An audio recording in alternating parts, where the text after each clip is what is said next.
Dan, jadi fikirlah siapa yang ambil kesempatan atas pertelagaan ni. Yang senang bukan Malaysia dan bukan Indonesia. Ya betul. Ada pihak lain. Ada pihak lainnya akan untung lah kalau. Fikirlah sendiri. Tak payah kena debat lah. Banyak orang tahu jawapannya.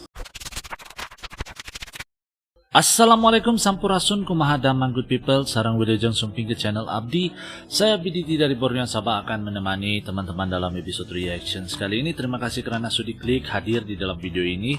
Moga teman-teman yang hadir menonton berada dalam keadaan yang sehat, selalu dimurahkan rezeki, dipermudahkan juga segala urusan dunia dan akhirat. Amin ya rabbal alamin. Di kesempatan kali ini guys, kita akan coba reaction video lagi daripada channel Zainal Abidin Tahir guys. Dan judul daripada video ini adalah Apa Benar Indonesia Itu Miskin? Itu judul daripada video yang akan kita nonton hari ini, dan kita akan dengar apa pembahasan daripada Pak Cik Zainal Abidin Tahir ini guys. Oke, jadi link asli daripada video ini akan saya letak di description box di bawah. Nanti kalian bisa pertimbangkan untuk subscribe channel yang saya react ini. Ojo lagi di subscribe channel good people, dan tanpa buang-buang waktu mari kita nonton isi kandungan daripada video ini seperti apa. Let's go. 1, 2.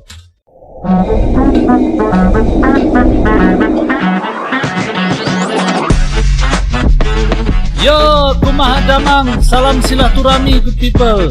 Ojo lali di subscribe yo channelku. Assalamualaikum warahmatullahi wabarakatuh. Waalaikumsalam warahmatullahi wabarakatuh. Kejap ya, pergi ke Indonesia ni 3 hari ni tak cukup kan sebenarnya. Apa lagi dah lama tak jumpa isteri kan. Okay. Jadi macam-macam cerita lah. Tapi alhamdulillah sejak COVID dia menjaga kuliner kat sana. Masa COVID tu memang affected.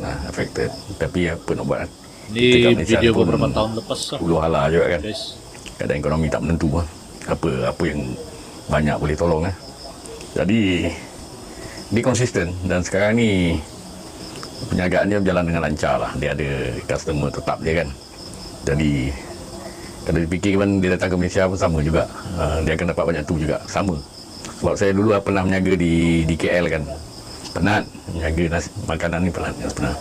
Jadi kalau dia di sana kan, dia pergi ke pasar, lepas tu dia jalankan bisnes dia kan, semua barang orang hantar.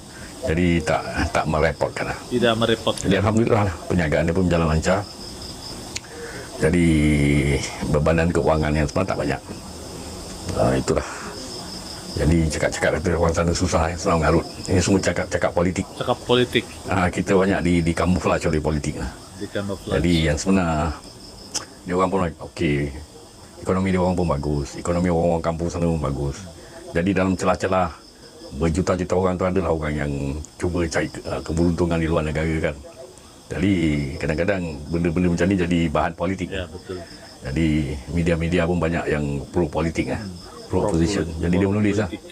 Dia bila menulis ada pula orang sini sambut kan, upkan isu sana. Jadi yang sebenarnya itu lebih pada isu politik lah. Isu politik. Okay. Sebab rata-rata saya pergi jumpa orang kampung di sana kan, minyak naik pun bagi dia orang tak ada masalah. Sebab dia orang bukan bergantung pada gaji.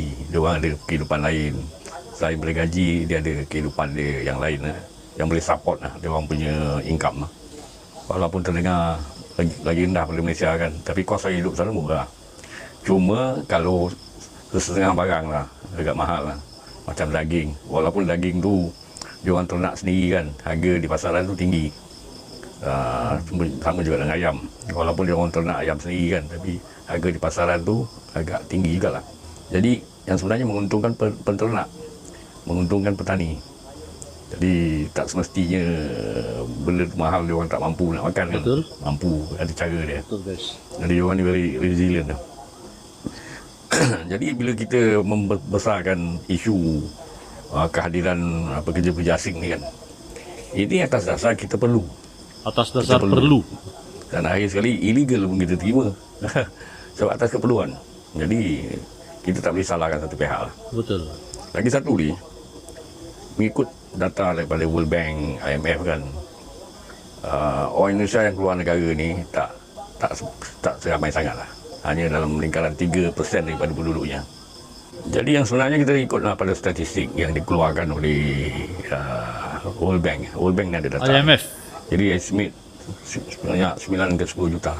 Hampir 10 juta lah rakyat Indonesia yang berkelana. Berkelana. Jadi itu merupakan lebih sedikit pada 3% lah Sama juga orang Malaysia yang merantau bekerja di luar negara kan, terutama di Singapura.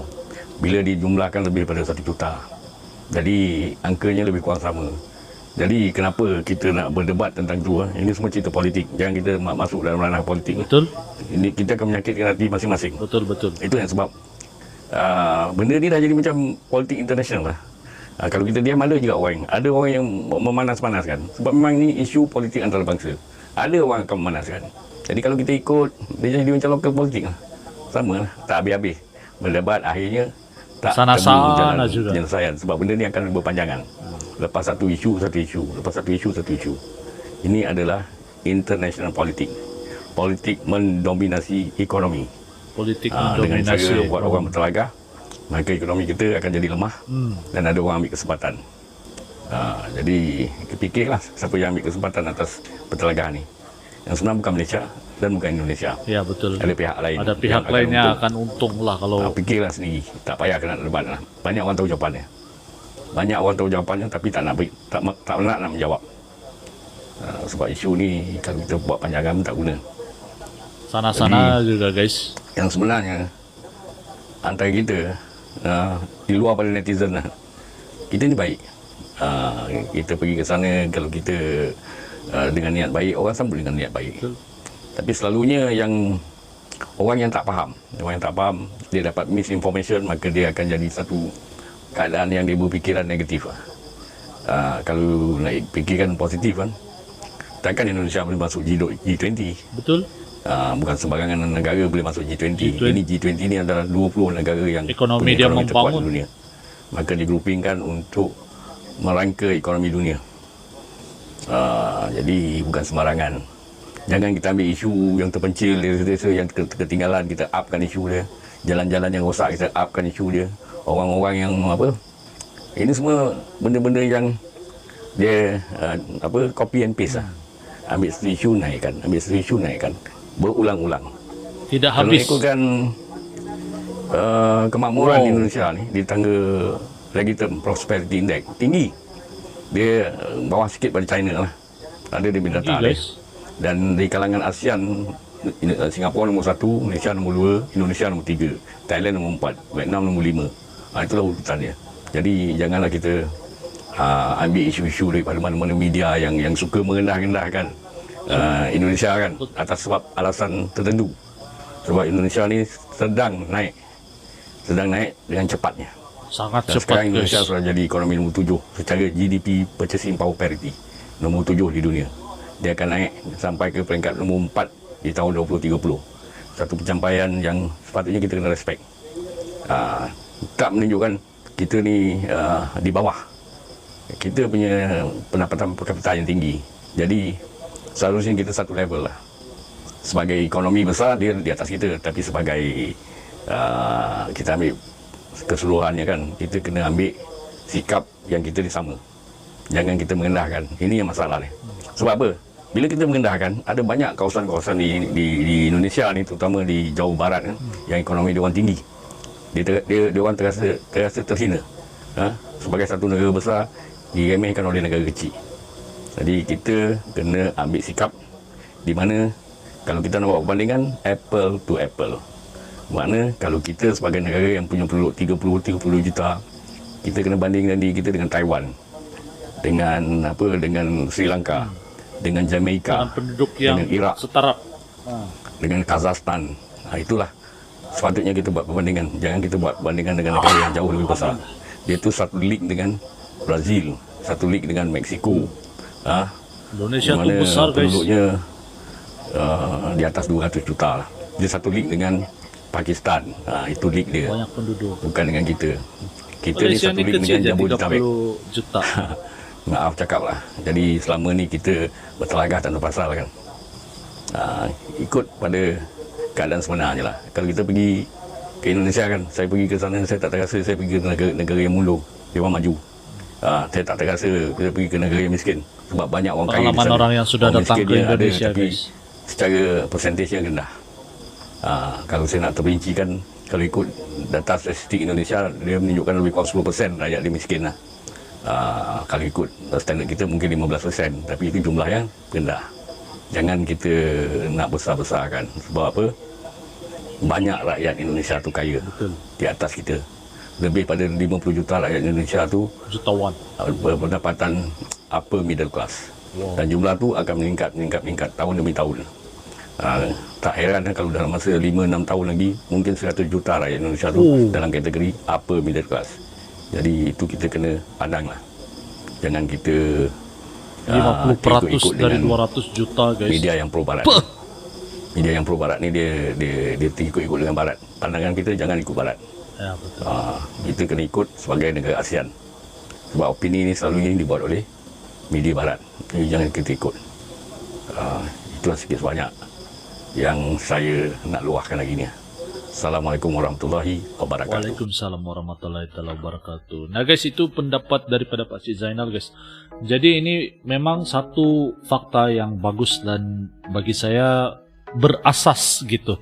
Jadi memang kalau Malaysia dan Indonesia itu bertelaga guys, pasti akan menguntungkan pihak ketiga, dan kita tahulah pihak ketiga tuh macam mana akan mengambil keuntungan daripada pergaduhan. Dan apalagi kalau bercakap pasal soal ekonomi kan, kalau ekonomi Indonesia dan Malaysia itu ada kekacauan lah, pasti akan ada pihak yang akan masuk menyisip untuk ambil kesempatan. Nah begitulah sebenarnya hakikat dan fakta guys. Tapi apa yang dikatakan oleh Pak Zainal ini memang masuk akal guys. Malaysia ini kalau mau dibandingkan penduduk dia pun jauh daripada setengah guys kalau di Indonesia. Jadi Indonesia itu punya lingkan tinggi guys, setaraf dengan Brazil, India yang mempunyai penduduk yang banyak dan padat gitu. Jadi itulah yang kita boleh ambil daripada video-video ini. Kita ambil nilai positif dan kata-kata positif daripada video ini, dan moga-moga Malaysia Indonesia itu sentiasa bersatu dan sentiasa bersahabat. Kita jadikan video ini sebagai teladan dan sebagai info untuk kita menjaga hubungan antara Malaysia dan Indonesia, dan saya doakan agar Indonesia itu akan sentiasa menjadi sebuah negara yang maju dan makmur gitu. Amin ya rabbal alamin. Dan saya rasa sampai di sini video saya pada kali ini. Apa pendapat teman-teman dalam video kali ini? Silahkan komen di ruangan komen di bawah good people. Kalau kalian ada pendapat sendiri silahkan komen, dan kalau ada masukan lagi silahkan komen apa pendapat teman-teman semua. Sampai di sini saja, semoga video ini menghibur teman-teman yang nonton dan mampu memberi edukasi buat teman-teman yang menonton. Kita akan jumpa lagi di video yang akan datang good people. Salam santun, damai dan salam silaturahmi. Terima kasih karena menonton good people. Assalamualaikum, salam nusantara. Yo teman-teman, ojo lali di subscribe yo channelku.